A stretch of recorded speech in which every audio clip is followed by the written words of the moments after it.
एक किसान के पास बहुत सारी गायें थी जो हर दिन उसे दूध देती थी। उसी किसान के पास कई बकरियां भी थी जो हमेशा खुश रहती थी। लेकिन एक बकरी थी जो कभी दूध नहीं देती थी। किसान को गुस्सा आया और उसने उस बकरी को खूब डांटा और फिर घर से भगा दिया। बेचारी बकरी उदास होकर खेतों में अकेली घूमने लगी।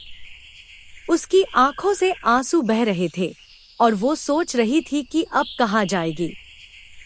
तभी रास्ते में उसे एक गाय मिली। गाय ने प्यार से पूछा, क्या हुआ बहन, इतनी उदास क्यों हो? बकरी ने रोते हुए सारी बात बता दी। गाय को बहुत दुख हुआ। उसने कहा, तू मेरे साथ रह, अब तू अकेली नहीं है। उस दिन के बाद से बकरी गाय के साथ रहने लगी।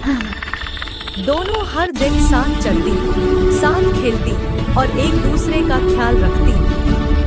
उनकी दोस्ती पूरे गांव में मशहूर हो गई। लेकिन इस कहानी को सुनने वाले ने अभी तक लाइक और सब्सक्राइब नहीं किया।